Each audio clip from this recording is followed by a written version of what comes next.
먼저 인트로덕션부터 좀 말씀을 드리면, 아, 씨.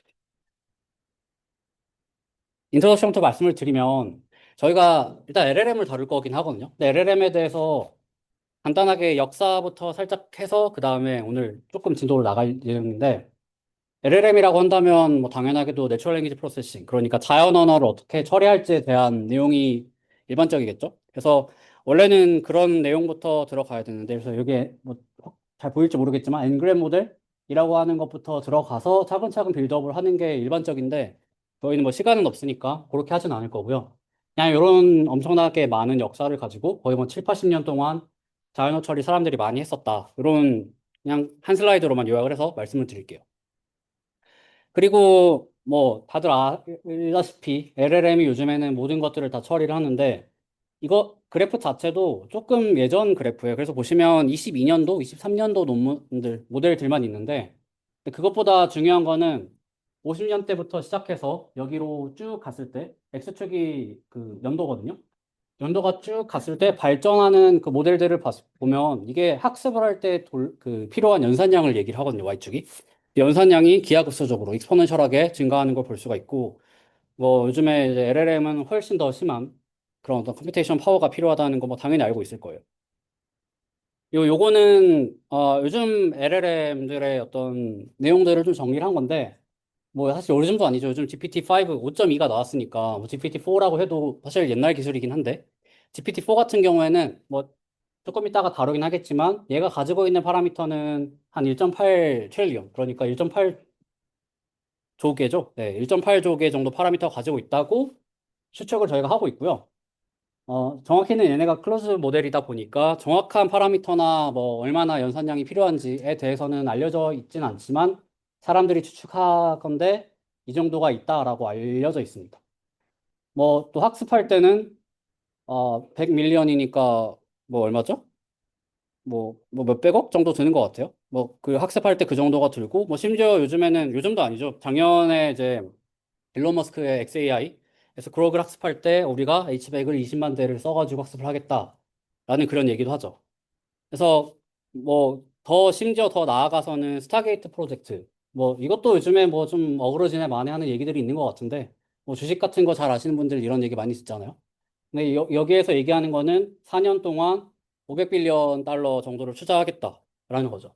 그래서 엄청나게 이 LLM이 뭐 예전에는 연구실 스케일에서 GPU 한두 개 써가지고 하는 그런 스케일이었다면 지금은 진짜 엄청난 산업, 거대한 산업으로 발전이 되어 있다라고 우리가 충분히 생각을 할 수 있겠고요.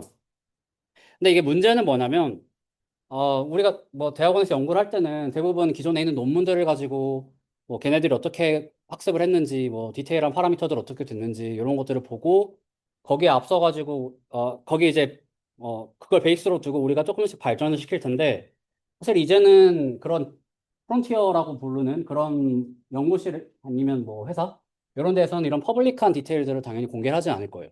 그게 그들의 자산이니까. 그래서 GPT-4의 그 테크니컬 리포트 아니면 GPT-4가 아니고 제미나이 뭐 이런 테크니컬 리포트를 읽어보시면 사실 내용들이 별로 없어요. 일단 그런 게 요즘에 LLM의 어떤 인더스트리라이제이션이 됐다라는 얘기일 수도 있고 왜냐면 충분히 기술이 성숙했으니까 이제 자본을 투입하고 엄청나게 많은 노하우를 투입해서 이제 돈을 벌어야 되는 시기니까 이런 식으로 패러다임이 바뀌는 거죠. 그리고 안드레 카파시 정말 유명한 사람이죠. 예전 스탠퍼드에서 CS231을 처음으로 강의한 사람이고 뭐 오픈AI 코파운더였다가 테슬라 갔다가 이제 좀 뭔가 취미로 개발하시는 분 같은데 이분이 얘기하기를 LLM이 이제 약간 유틸리티 제화, 약간 석유, 전력 이런 형태로 바뀌고 있다라는 얘기를 합니다. 그래서 슬라이드를 제가 가져왔는데 이게 제가 기억하기로 작년 초, 작년 중순에 이제 유튜브 썸네일이거든요. 거기서 강의를 했던 거로 기억을 하고 제가 이제 듣고 되게 감명 깊은 부분이 많아서 좀 들고 왔었는데 이런 거예요. 그냥 간단하게 인트로덕션 하는 거니까 LLM에 대해서 얘기를 좀 드리면 일단 유틸리티라는 뭐 석유 아니면 뭐 전력 이런 거랑 LLM을 동일시한다라는 의미는 어떤 거냐면 일단 그 혹시 주식을 하시면 알겠지만 뭐 캐펙스, 오펙스 이런 얘기 하잖아요. 캐펙스는 자본 투자거든요. 예를 들어서 우리가 전력을 더 늘리려면 발전소를 더 지어야 되고 전선을 더 많이 깔아야 되고 혹은 뭐 뭐 변전소 이런 것도 지어야 되고 하여튼 그런 자본을 통해서 뭔가 이렇게 확충을 시켜야 되는 그런 포인트가 하나가 있고요. 오펙스는 운영을 할 때 쓰는 돈이에요. 그러니까 전기를 만들기 위해서는 뭐 석탄 발전소면 석탄을 사가지고 그걸로 인건비도 쓰고 석탄 사용하는 비용도 쓰고 등등등 해가지고 운영을 할 때마다 드는 이 두 가지 포인트가 있는데 이 LLM에서 캐펙스라고 하는 거는 마치 우리가 LLM을 학습하기 위해서 GPU를 무진장 많이 사서 GPU를 학습하는 그거 과정과 동일하다고 볼 수 있고, 오펙스는 동일하긴 한데 GPU를 사가지고 서빙을 할 때, 인퍼런스 할 때 든 비용이겠죠. 그래서 이게 이제 완전히 유틸리티와 동일하게 특성을 가지고 있다라고 얘기를 할 수도 있습니다. 또 이 액세스 비용도 약간 미터 단위로 결제를 할 수 있어요. 예를 들어서 우리가 전기요금 같은 경우에 뭐 얼만큼 쓰면 얼만큼 청구가 된다 이런 게 다 정해져 있는데 우리가 뭐 LLM을 쓸 때 토큰 단위로 과금을 하잖아요. 토큰도 이 토큰이 한 토큰에 뭐 밀리언 토큰에 얼마가 되는지 뭐 1달러가 되는지 2달러가 되는지 이런 것들도 다 정의가 되어 있습니다. 뭐 나머지 얘기들도 마찬가지. 예를 들어서 LLM을 서빙을 할 때 당연히 이제 레이턴시를 낮춰야 되고 뭐 스루풋을 높여야 되고 그다음에 퀄리티 당연히 일정하게 만들어야 되고 전기와 똑같죠. 어, 가장 재밌는 게 아래쪽인데 우리가 정전이 되면 갑자기 뭔가 우리나라에 있는 모든 발전소가 셧다운이 돼서 정전이 되면 사실 우리가 할 수 있는 게 별로 없잖아요. 그냥 컴퓨터도 못하고 뭐 집 안에 있는 모든 가전들이 다 셧다운 되니까. 마찬가지로 LLM이 뭐 예를 들어서 클로드 코드가 갑자기 한 일주일 동안 셧다운이 되면 모든 개발자들은 개발을 못 할 거예요. 뭐 저도 마찬가지고. 그래서 뭔가 뭐 제미나이가 됐든 챗GPT가 됐든 클로드 코드가 됐든 LLM이 이제 셧다운이 되면 마치 지능이 낮아지는 것처럼 인류의 그런 식으로 약간 가는 그런 좀 재밌는 어떤 특성이 있다고 볼 수가 있겠습니다. 그래서 뭐 좀 인트로덕션이 좀 길었는데 제 수업에서 뭐 멀티모달 VLM이라고는 하지만 LLM을 주로 다룰 거고 그래서 이 수업에서 조금 더 스페시픽하게 어떤 걸 다룰 거냐면 먼저 LLM이 어떻게 만들어지고 그다음에 LLM이 어떤 식으로 동작하는지 베이식스와 메카닉스에 대해서 좀 다룰 거고요. 그다음에 모델 측면에서도 좀 다룰 거예요. 물론 최근 모델들에 대해서는 뭐 레시피라든지 어떤 아키텍처를 얘네들이 선택을 했는지에 대해서는 자세히 나오진 않았지만 또 중국발 오픈소스들도 있고 테크니컬 레포트들도 나오긴 하니까 거기를 힌트로 삼아서 이런 모델들의 코어 아키텍처는 어떤지 그다음에 조금 뭐 제한적이겠지만 트레이닝을 어떻게 하고 인퍼런스 어떻게 하는지 그리고 세 번째로는 이런 모델들이 뭐 GPU 한두 장 가지고 돌리는 게 아니잖아요. 몇십만 장의 GPU를 가지고 돌릴 텐데, 물론 우리가 거기까지 이해할 수는 없겠지만, 최소한 그런 것들에 대해서 이해를 하기 위해서 필요한 용어들, GPU 인프라스트럭처라든지, 디플로이를 할 때 어떤 시스템이 필요한지에 대해서도 간략하게 살펴볼 예정이고요. 그 다음에 모던 LLM은 클로즈 LLM까지 볼 수는 없겠지만, 그래도 최신의 뭐 LLM들 있잖아요. 뭐 딥시크라든지, 아니면 그 지프 AI에서 나오는 뭐 GLM, 하여튼 지금 갑자기 생각이 안 나는데, 그런 LLM들, 대부분 중국산 LLM이 가능성이 높은데, 그런 거랑 아니면 요즘에 우리나라에서도 LLM, 독파모 과제를 통해서 여러 개 나오고 있는데, 그런 것들도 좀 케이스 스터디로 보려고 합니다. 그래서 목적은 저희가 프론티어 모델들, 예를 들어서 뭐 GPT, 제미나이, 클로드 이런 모델들에 대해서 완전히 이해할 수는 없겠지만 걔네들에 대한 약간의 힌트, 걔네들이 어떻게 발전을 해 왔을지에 대한 약간의 힌트 정도를 얻을 수가 있을 것 같아요. 요거는 그 노암 샤저라고 구글에 있는 사람인데 되게 유명한 사람이고 LLM에서 엄청나게 핵심 인물 중에 한 명인데요. 이분이 한 5년 전에 쓴 논문의 컨클루전을 보면 이제 뭐 제가 쓴 건 아니고 저도 긁어왔는데 현관판으로 써져 있는 부분을 예시를 들면 뭐냐면 한국어로 번역을 하면 잘 안 보일 테니까 그러니까 지금 이게 어떤 논문이냐면 뭐 되게 실험적으로 많이 해가지고 LLM에서 트랜스포머에서는 이러이러한 구조가 좋다라는 그런 좀 옵저베이션을 보여준 논문이거든요. 거기서 이제 컨클루전을 하는 얘기가 이게 왜 좋은지에 대해서는 우리가 설명할 수는 없고 그거는 약간 신의 가오가 있으니까 뭐 어떻게든 된 거고 우리는 그냥 이거를 뭐 최적의 이제 통해서 이게 가장 좋은 걸 알아냈으니까 그냥 그걸 쓰자 약간 이런 느낌이거든요. 그래서 마치 우리도 마찬가지죠. 얘네들이 어떻게 했는지는 우리가 알 수는 없지만 그래도 지금까지 LLM의 발전 과정이 있을 테니까 그거를 살펴보고 이렇게 저렇게 됐을 거다라고 추측을 좀 하는 그런 느낌으로 생각을 하면 될 것 같아요. 네, 말씀드린 것처럼 우리가 배우지 않을 거는 어떻게 제미나이가 만들어졌는지, GPT가 만들어졌는지 이런 것들은 알 수도 없고, 그다음에 우리가 배우지도 않을 내용입니다. 이게 GPT 아마 4의 테크니컬 리포트였을 텐데, 보시면 이 형광펜으로 써져 있는 게, 뭐 여기 영어로 써져 있는 게 Given both the competitive landscape and the safety implication 어쩌고저쩌고라서, 그러니까 뭐 우리 공개 안 하겠다는 뜻이죠. 그래서 이게 이제 요즘의 논문의 트렌드입니다. 테크니컬 리포트. 그래서 당연히 우리가 뭐 약간 이제 모르겠네요. 리버스 엔지니어링을 해서 약간의 이제 힌트를 얻을 수도 있겠지만 뭐 현실이 있다 보니까 이런 것들은 기대를 하시면 안 될 것 같고, 그 다음에 또 다른 기대를 하면 안 되는 내용들은 이런 어떻게 해야지 LLM들을 잘 쓸 수 있을지, 뭐 프롬프트 엔지니어링 어떻게 하는지, 요즘에 뭐 컨텍스트 엔지니어링, 하네스 엔지니어링 등등등 얘기를 할 텐데, 그런 거는 뭐 다른 기회가 있으면 뭐 다른 수업이라든지 하면 좋겠지만 여기에서는 그런 내용을 다루지 않겠습니다. 근데 사실 어떻게 보면 이게 더 중요한 것 같아요. 저 입장에서는 뭐 LLM이 어떻게 만들어지는지보다 하네스 엔지니어링을 어떻게 해서 클로드 코드를 어떻게 잘 쓰는지가 중요할 수도 있겠지만 이 수업에선 다루지 않을 예정입니다. 또 이제 강의 엑셀 써져 있는 것처럼 제가 공지사항에 올린 것처럼 비전 랭귀지 모델은 못 다룰 것 같아요. 그래서 스케줄을 보시면 뭐 앞에 2주는 저희가 안 했으니까 이제 3주 차인 오늘부터 보시면 오늘 뭐 트랜스포머까지 좀 나갈 거고요. 그다음에 다음 주에 LLM이 어떻게 학습을 하는지 간단하게 살펴볼 거고, 요거는 용어 정리라고 보시면 될 것 같아요.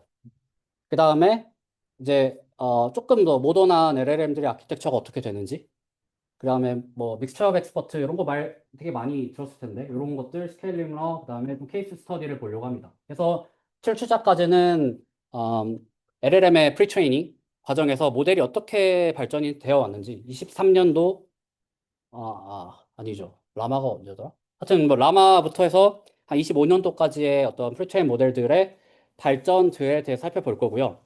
그리고 참고로 저희가 중간고사는 없고 중간고사 시즌에 GPU에 대해서 좀 살펴볼 예정이고, 그 다음에 이 GPU를 살펴봤으니까 GPU를 여러 개를 써가지고 디플로이를 할 때 혹은 뭐 트레이닝을 할 때, 서빙을 할 때 어떻게 해야 되는지에 대한 이 병렬화 측면에서 좀 살펴볼 예정입니다. 그리고 뭐 약간 뭐 인퍼런스 어떻게 할 것인지, 뭐 이밸루에이션 데이터셋 어떻게 할 것인지 한번 살펴보고, 그 다음에는 뭐 요즘에는 사실 프리트레이닝 사전 학습보다는 포스트 트레이닝 강화 학습을 써가지고 어떤 식으로 좀 더 잘 만들 건지에 대해서 집중을 많이 하거든요.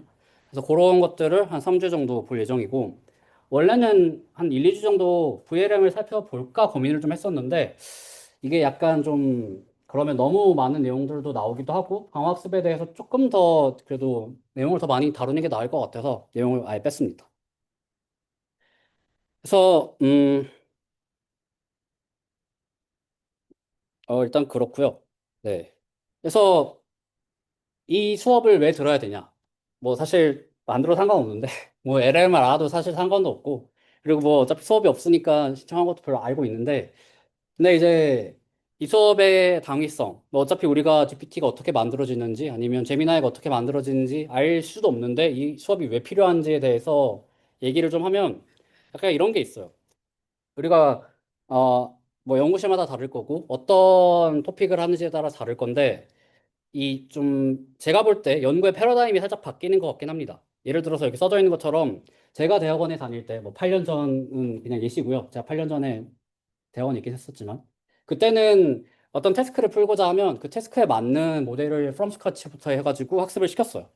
트레이닝 데이터를 뭐 저희가 만들든 아니면 어떤 벤치마크로 사용하는 트레이닝 테스트 뭐 이밸루에이션 데이터도 있었을 테니까 그거를 가지고 새로운 모델을 만들어서 학습을 했고, 뭐 그게 이제 좋은 논문, 뭐 탑티어 학회 논문 이렇게 만들어졌겠죠.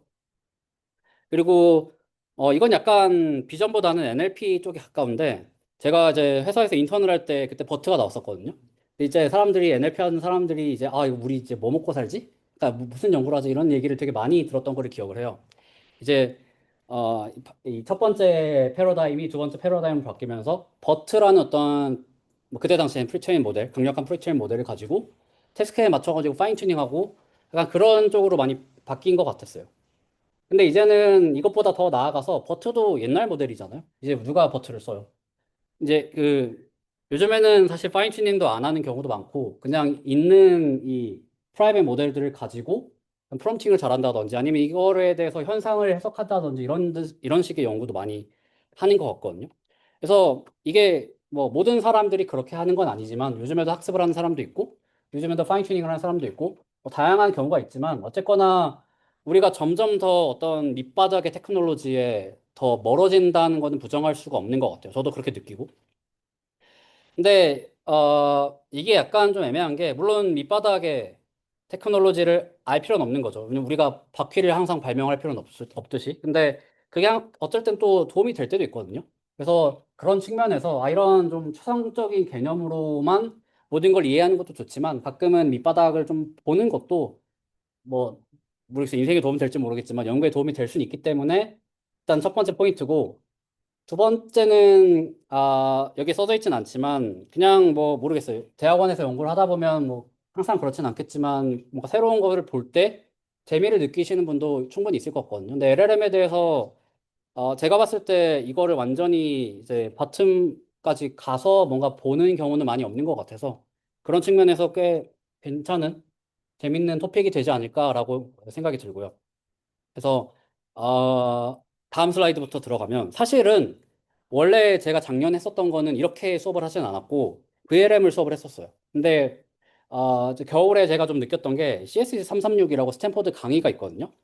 여기에서 Language Model from Scratch라는 제목을 가지고 강의를 한단 말이에요. 근데 이거를 제가 이제 슬라이드를 쭉 보니까 이런 식으로 이 수업을 바꿔서 하면 좋겠다라는 좀 생각이 들었습니다. 이게 사실 여기 있는 것처럼 LLM에 대해서 베이직한 거, 시스템한 거, 그다음에 데이터적인 측면, 강화학습적인 측면에 대해서 다 다루거든요. 근데 제가 작년에 했었던 거는 시스템적인 측면에 대해서는 아예 다루지 않았고, 왜냐면 제가 뭐 시스템 하는 사람이 아니니까.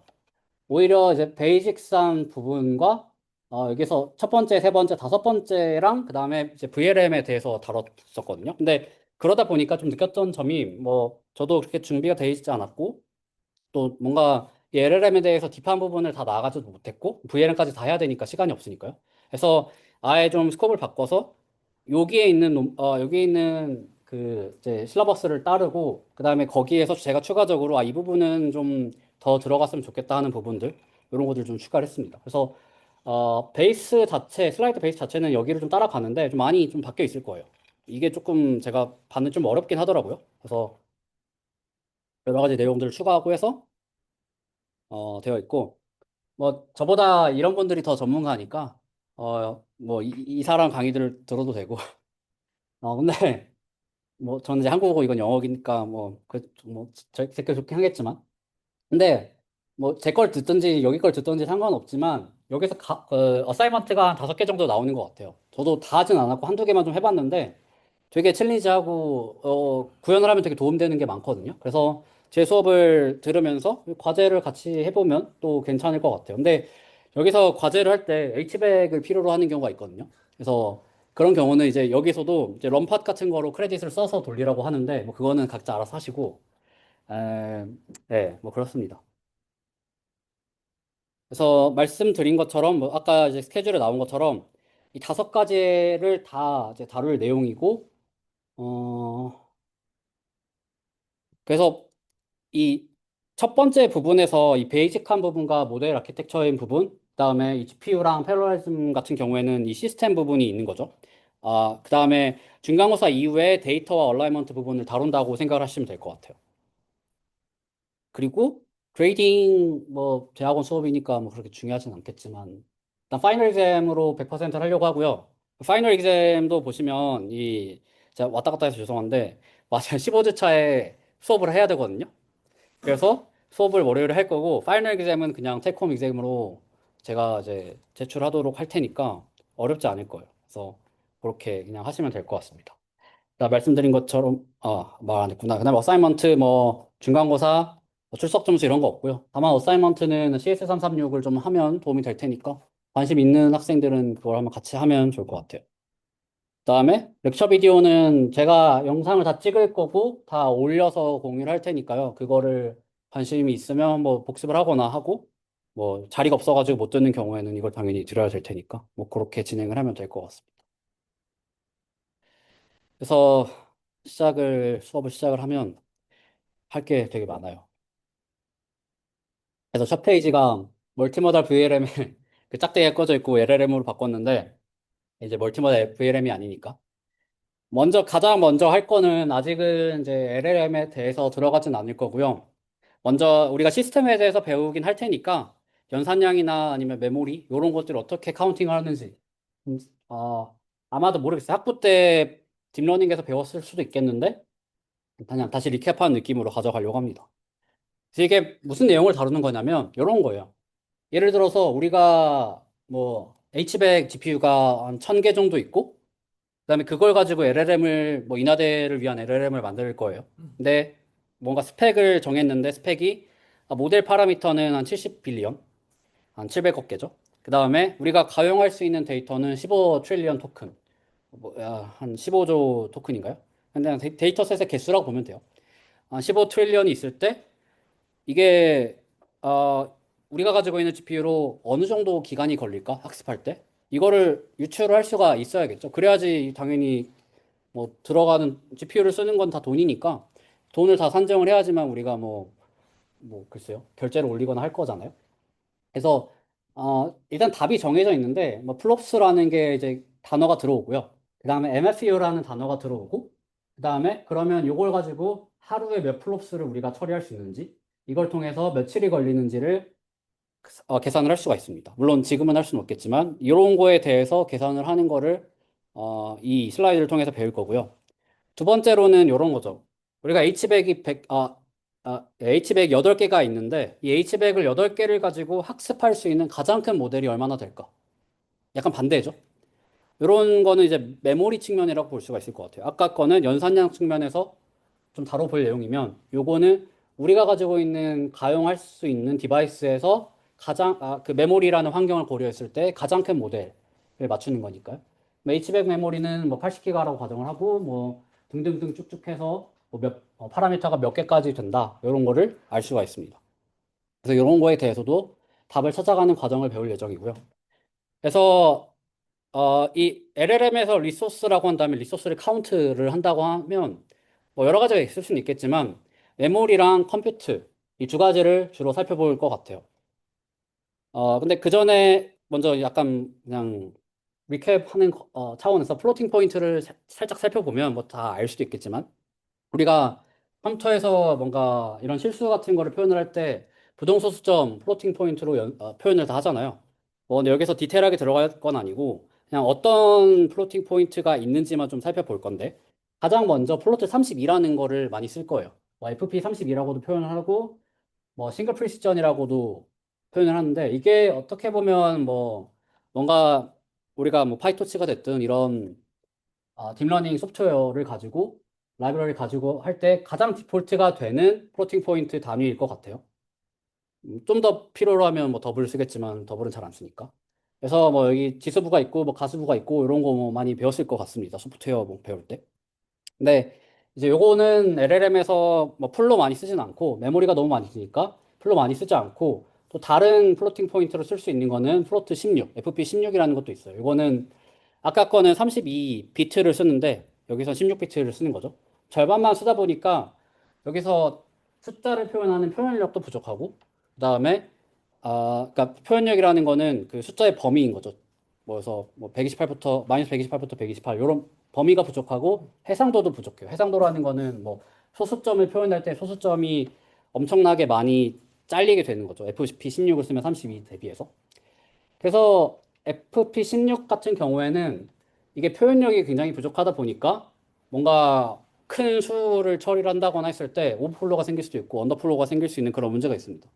그래서 예전에 이제 구글 브레인에서 새롭게 만들어낸 어떤 프로토콜은 이 같은 16비트를 사용을 하는데 이 지수부를 좀 더 많이 할당을 하는 거예요. 왜냐하면 딥러닝에선 지수부가 좀 더 중요한 경우가 많으니까 지수부의 할당을 좀 더 많이 해서 해상도는 좀 줄지만 대신 표현력을 더 늘려서 더 많은 다이나믹 레인지한 숫자를 볼 수 있도록 하는 게 이 BF16이고요. 뭐 A백이나 이런 걸 썼을 때 BF16을 쓰면 되게 속도가 많이 빨라져요. FP32 대비해서. 그다음에 FP8, 이제 8비트만 쓰는 거죠. 그래서 엄청나게 많이 줄인 건데 이거는 이제 H백 기준으로는 두 가지 타입이 있는데 첫 번째 거는 표현력이 엄청 줄죠. 마이너스 448부터 448까지만 지원을 하고 두 번째 타입은 한 5만 부, 마이너스 5만부터 5만까지 지원을 하거든요. 그래서 엄청나게 이 표현량은 줄지만 어쨌거나 줄일 수 있는 게 FP32 대비해서 4분의 1밖에 필요로 하지 않으니까 굉장히 메모리 측면에서 좋다는 장점이 있습니다. 그래서 뭐 우리가 그냥 일반적으로 모델 학습할 때 FP32로 학습을 많이 했을 거예요. 뭐 당연히 그게 제일 좋은 세팅인데 메모리를 많이 필요로 하다 보니까 요즘에는 이거를 프리션을 낮춰서 FP16 아니면 BF16 심지어 FP8로 학습을 하는 경우도 있습니다. 다만 FP32 대비해서 그 아래 것들에 대한 플로팅 포인트는 굉장히 스테이블하지가 않거든요. 그래서 요즘에는 이제 믹스드 프리션이라고 해서 필요할 때는 뭐 FP31 쓰고 필요할 때는 뭐 BF16을 쓰고 등등등 이렇게 부동소 수점을 나눠 가지고 필요할 때마다 아 여기는 좀 표현력이 혹은 뭐 해상도가 커야 되니까 좀 더 메모리를 많이 표현을 하고 이런 식으로 여러 개를 섞어서 쓰는 게 일반적인 것 같아요. 거기에 대한 내용이 있고 그다음에 이거는 뭐 당연히 아는 내용이겠지만 모든 것들은 GPU에서 처리가 되죠. 그래서 우리가 뭐 대부분 파이토치를 쓰실 테니까 파이토치에서 토치삿 뭐 제로스 해서 디바이스를 뭐 쿠다 땡땡 0이라고 한다면 이게 CPU에서 만들어지고 GPU로 이렇게 가서 건너가서 GPU에다가 저장이 될 거예요. 그 GPU에 대한 내용은 저희가 뭐 한 중간고사 볼 때쯤에 살펴볼 내용이니까 뭐 지금은 그냥 이게 텐서들은 다 GPU에서 동작을 한다 정도만 당연히 아는 사실이겠지만 이해를 하면 될 것 같고요.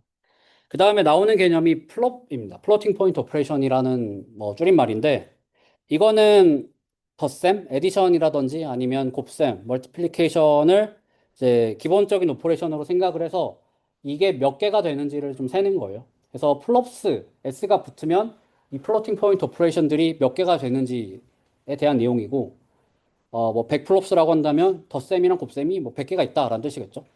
그다음에 플롭 한 다음에 이 슬래시 s는 플롭 퍼 세컨드거든요. 뭐 1초당 몇 개의 플롭을 처리할 수 있는지 이런 내용입니다. 그래서 이거는 스피드에 관련된 그런 내용이고 그래서 예시를 들면 GPT-3 2020년에 나온 GPT-3 같은 경우에는 얘가 필요로 하는 플롭스가 3.14 10의 23승이에요.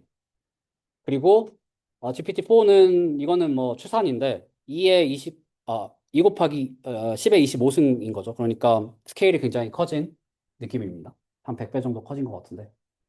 그리고 요거는 플롭스고요. 그다음에 플롭 퍼 세컨드는 어떤 GPU에서 많이 쓰는 내용이겠죠. 예를 들어서 H백 같은 경우에는 플롭 퍼 세컨드가 1979 테라플롭 퍼 세컨드거든요. 근데 이거는 이제 스파시티한 경우고 스파시티가 없는 그냥 일반적인 경우에서는 절반만큼이래요. 그래서 대충 한 1000 테라플롭스 정도, 그러니까 10의 12승 정도가 그 1초에 처리할 수 있는 거죠.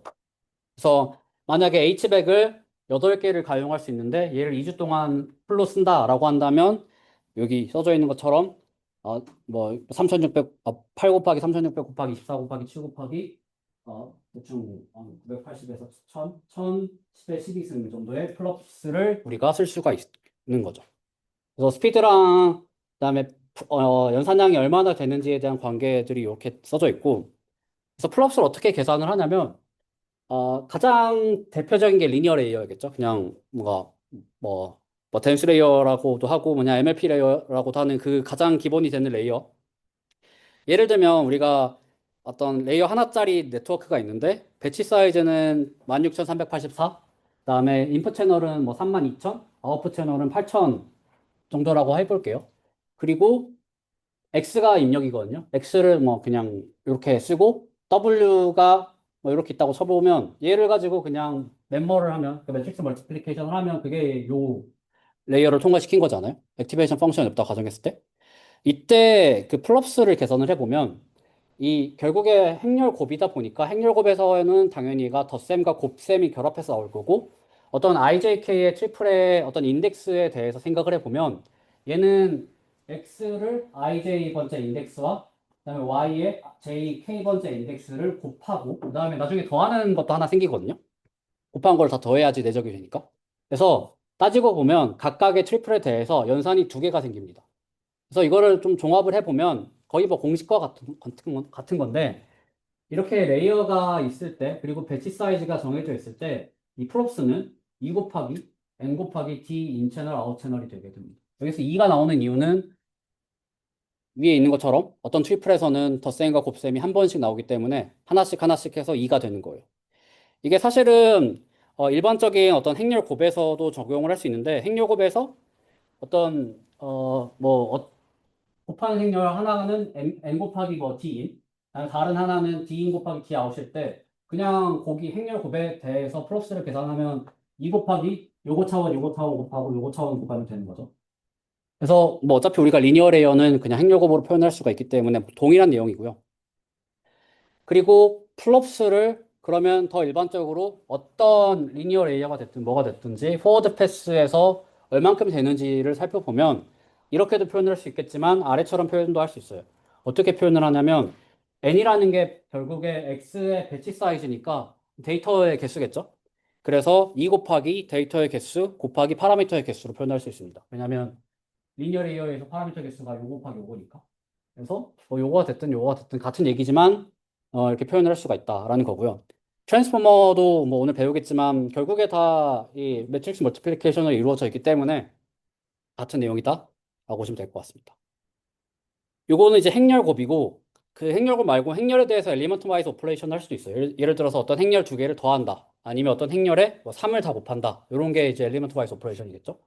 그 경우에는 n by n 행렬이 있을 때 mn만큼의 정확히 5의 mn만큼의 프롭스가 필요해요. 그래서 빅오 노테이션을 쓴 이유는 이 엘리먼탈 오퍼레이션이 뭐 어떤 게 될지 모르니까 그냥 덧셈 같은 경우에는 뭐 빅오를 썼을 때 그냥 1이 되겠지만 뭐 다른 어떤 엘리먼탈 오퍼레이션 썼을 때 좀 더 여러 가지 연산을 할 수도 있잖아요. 그래서 빅오 노테이션 썼고 그냥 덧셈 같은 경우에는 n by n 매트릭스 두 개를 더하는 경우는 그냥 m 곱하기 n의 플러스를 가지고 있다라고 생각을 하면 될 것 같아요. 그래서 뭐 그런 게 있고. 그래서 보시면 사실 요 플러스랑 비교를 해도 알겠지만 되게 일반적인 경우에서는 이 맨멀 그러니까 행렬 매트릭스 멀티플리케이션이 가장 딥러닝 모델에서는 비싼 연산 중에 하나입니다. 그리고 대부분의 연산들이 다 맨멀로 되어 있고요. 그래서 이게 이제 되게 중요한 포인트 중에 하나고, 나중에 GPU에서는 이 멤멀 때문에 어떻게 우리가 해야 될지, 이런 것들에 대해서 좀 살펴볼 예정이기도 합니다. 그 다음에 두 번째로 봐야 되는 단어는 모델 플러스 유틸라이제이션인데, MFU라고 표현을 하기도 해요. 이건 어떤 거냐면, 요걸 알기 전에 먼저 actual flops per second와 promised flops per second를 알아야 되는데, actual flops second는 뭐냐면, 실제로 어떤 행렬곱을 할 때, 이 행렬곱을 할 때 필요한 플러스를 그냥 이론적으로 계산을 할 수 있잖아요. 이론적으로 계산을 하고, 그 다음에 그 행렬곱을 실제로 GPU로 연산을 했을 때, 월클락 타임을 계산을 또 할 수도 있겠죠. 그냥 타임을 잴 수 있으니까. 그걸 나눈 거예요. 그러면 우리가 가지고 있는 모델, 아니면 우리가 가지고 있는 연산에서 실제로 플러 퍼 세컨드가 어느 정도가 되는지를 측정을 한 게 액츄얼 플러 퍼 세컨드고요. 프로미스드 플러 퍼 세컨드는 그냥 GPU 스펙을 봤을 때 얘네들이 써놓은 게 있어요. 아까 H백 기준으로는 뭐 1900 테라플롭스 퍼 세컨드 뭐 이런 게 있거든요. 그리고 이게 어떤 코어를 쓰는지에 따라 달라요. 예를 들어서 FP64를 쓰면 34테라인데 BF16은 1979거든요. 그래서 엄청나게 차이가 크죠. 이런 것처럼 이 GPU 스펙에서 정의가 되어 있는 얘네들이 뭔가 약속한 그런 어떤 연산 속도도 있습니다. 그래서 MFU는 뭐냐면 이 액츄얼 플로 퍼 세컨드를 구한 다음에 이거를 플로 퍼 세컨드로 나눠준 거예요. 그래서 이게 사실은 뭐 높으면 좋은 건데 일반적으로 0.5 정도면 좋다라고 알려져 있습니다. 이게 왜 다르냐? 그러면 액츄얼 플로 퍼 세컨드랑 프로미스 플로 퍼 세컨드가 왜 다르냐라고 생각할 수가 있는데 이거는 GPU를 가지고 뭔가 모델을 돌릴 때 우리는 이 코어를 100% 항상 태우는 게 아니잖아요. 뭔가 텐서들이 있으면 텐서가 내부적으로 메모리에서 연산기로 왔다 갔다 하는 속도도 있고 그런 좀 레이턴시들이 있기 때문에 그거를 고려를 해서 MFU가 다르게 나오게 됩니다. 그래서 만약에 GPU의 연산을 엄청나게 태우는 대신에 메모리의 그 병목이 적은, 뭐 나중에 배울 거예요. 그런 경우에는 이게 당연히 높게 나오겠고요. 근데 그게 아니고 연산은 되게 조금 하는데 뭔가 메모리랑 실제 연산하는 거랑 왔다 갔다 하는 게 굉장히 많으면, 통신이 굉장히 많으면 이게 점점 줄어들 거고, 그러면 우리가 이제 이 CPU를 제대로 태우지를 못하는 거죠. 어쨌든 뭐 0.5로 그냥 가정을 하고 뭐 넣으면 될 것 같아요.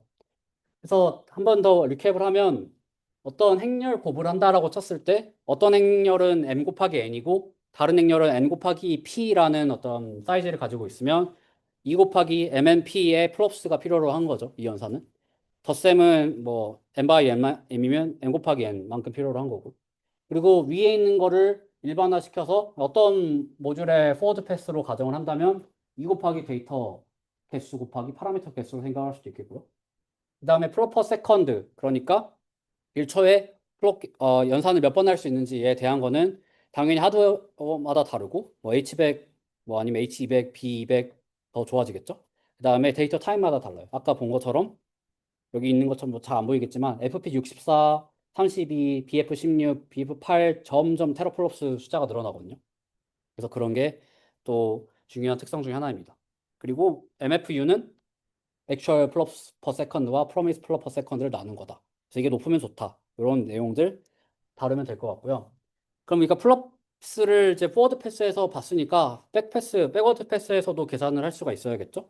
백워드 패스에서 계산을 할 때 일단 레이어가 하나가 있는데 배치도 한 16,000, 그 다음에 인풋 채널이 32,000, 아웃풋 채널 8,000. 뭐 아까랑 똑같은 세팅이라고 해보면 이걸 통과한 다음에 뭐 액티베이션 없이 그냥 바로 루스 펑션이 계산이 된다라고 해볼게요. 그냥 간단하게. 이때 백워드 패스에서 플롭스를 계산을 해보면 아까랑 거의 동일한데 대신에 2 대신에 4가 나오게 됩니다.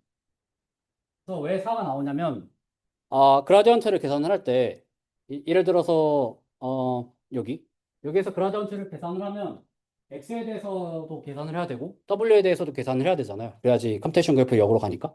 그때 뭐 w부터 시작하면 w에서 그라디언트를 계산을 할 때 이만큼 필요로 하고요. 왜냐하면 이 행렬곱을 해야 되니까. 근데 행렬곱을 할 때 이만큼 필요하잖아요.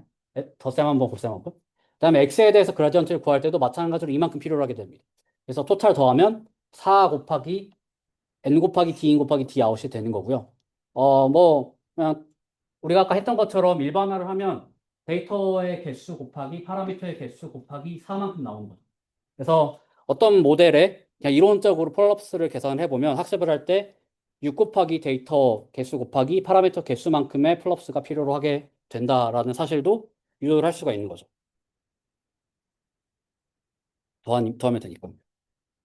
일단은 그게 이제 플럽스에 대한 내용이고요. 일단 플롭스를 배웠으면 메모리에 대해서도 배워야 될 텐데 메모리는 뭐 동일하게 비슷한 세팅으로 해봅시다. 리니어 레이어가 있고 똑같이 인풋 D in, D out이라는 채널을 가지고 있고 채널 수를 가지고 있고 그냥 편하게 하기 위해서 바이오스는 고려하지 않는다고 가정을 해볼게요. 그러면 파라미터의 개수는 뭐 당연하게도 D in 곱하기 D out이겠고 액티베이션의 개수도 계산을 할 수가 있는데 액티베이션의 수는 이 레이어에 출력하는 피처의 어떤 차원이잖아요. 네, 이 피처의 출력 차원은 배치 사이즈 데이터를 통과시켜야 되니까 배치 사이즈 곱하기 D 아웃일 거예요. 당연하게도. 그 다음에 그라디언트의 개수는 파라미터의 개수와 똑같고요. 여기 그리고 옵티마이즈 스테이트가 나오는데 우리가 아담을 쓴다라고 가정을 했을 때 2 곱하기 파라미터 수만큼 나옵니다. 왜 그런지 다음 슬라이드에 나와 있는데 아마도 뭐 아담 혹시 학부 때 뭐 배웠겠지만 아니 뭐 심층식명 뭐 배웠겠지만 아담을 계산을 할 때 모멘텀이랑 RMS 프로프를 이제 계승을 해가지고 얘네가 1차 모멘텀과 2차 모멘텀을 가지고 있거든요. 그래서 당연히 파라미터마다 이 모멘텀 두 개를 가지고 있어야 되니까 이게 두 개만큼 필요로 하게 되는 거예요. 그래서 이 아담을 썼을 때 대부분 아담의 어떤 변형들을 쓰게 되거든요. 이 아담의 변형들을 쓰게 됐을 때 파라미터의 두 배만큼의 어떤 메모리가 필요로 하게 됩니다. 그래서 전체 메모리를 계산을 해보면 그냥 FP32를 쓴다라고 가정을 했을 때 FP32는 4바이트니까 앞에 4가 붙고요. 그 다음에 4 곱하기 파라미터인 이유는 이게 두 개고 이게 하나고 그다음에 이게 하나니까 4 곱하기 파라미터 개수 더하기 액티베이션의 수만큼 필요로 하게 됩니다. 그래서 총해서 4 곱하기 4 곱하기 파라미터 더하기 액티베이션이 되는 거죠. 물론 이거는 FP32를 다 썼을 때 얘기고 어떤 경우에는 FP 뭐 16과 BF16과 FP32를 섞어 쓰는 경우도 있고 뭐 그렇기 때문에 실제 프랙티컬하게는 좀 더 복잡하지만 그냥 이런 식으로 계산을 할 수 있다라고 보면 될 것 같아요. 뭐 아담 W 뭐 설명 있긴 한데 뭐 이건 넘어갈게요. 그래서 아까 나왔던 슬라이드인데 70 빌리언 파라미터 모델을 15 트릴리언 토큰으로 학습을 할 때 1024개의 H백을 쓴다면 얼마나 걸릴까에 대한 내용이거든요. 제가 뭐 답은 안 적어놨는데 계산을 해보면 이때 플럽스는 6 곱하기 10의 구승이에요. 왜냐면 70B가 70 곱하기 10의 구승이거든요. 그다음에 데이터 수는 15 곱하기 10의 12승이에요. 이게 15 트릴리언이거든요. 이게 아까 이제 포워드 패스, 백워드 패스를 더했을 때 6 곱하기 모델, 파라미터 곱하기 데이터 개수니까 요게 요 식인 거죠. 그다음에 H백의 플럽스는 우리가 스파시티가 없다라고 가정을 할 테니까 1979에 10의 12승을 절반으로 나누는 게 프로미스드 플러스고요. 그다음에 MFU는 그냥 0.5로 그냥 줄게요. 뭐 그냥 대충 자세하게 쓰는 게 아니니까. 그래서 하루에 계산할 수 있는 플롭스는 계산해 보면 H백의 플롭 퍼 세컨드와 MFU와 그다음에 1200곱하기 3600 곱하기 24를 곱하면 되는 거고요. 그다음에 이거를 전체 계산해야 되는 플롭스로 나누게 되면 우리가 필요로 하는 일자가 계산이 되는 거죠. 뭐 제가 이거 너무 복잡해가지고 쓰진 않았는데 이렇게 하면 되는 겁니다. 그다음에 아까 똑같은 질문 메모리에 대해서도 얘기를 해보면 여기서 아담 W를 쓴다라는 말은 옵티마이저 스테이트를 파라미터 곱하기 두 개만큼 써야 되기 때문에 여기다가 명시를 해놓은 거고요. 동일하게 질문을 해보면 H백의 메모리는 80의 10의 구승만큼 바이트만큼 필요로 얘가 가지고 있고 그 다음에 파라미터당 필요로 하는 바이트는 4 더하기 4 더하기 8 파라미터예요. 아까 요거를 보시면 이렇게 계산할 수가 있습니다. 근데 참고로 여기서는 좀 복잡하니까 액티베이션은 계산을 안 했어요. 액티베이션은 사실은 메모리에 되게 중요한 파트긴 한데 그것까지 계산을 하면 사실 모델 자체를 알아야 되기 때문에 이거를 계산을 여기서 하지 않았고요. 여기서는 파라미터만 계산을 했습니다. 그래서 전체 우리가 가용할 수 있는 파라미터는 H백의 메모리 곱하기 8, 8개 쓸 거니까 그리고 요거를 요거 이렇게 계산한 요걸로 나누면 돼요. 근데 말씀드린 것처럼 여기선 액티베이션을 고려를 하지 않았기 때문에 왜냐하면 이 정보만 가지고 액티베이션에 어떤 얼만큼 필요한지 알 수가 없기 때문에 그래서 사실 이것보다는 더 적은 파라미터의 모델을 쓸 수가 있을 거예요. 근데 그냥 이제 올리기만 한다라고 가정을 했을 때 이 정도 계산을 통해서 우리가 구할 수가 있습니다.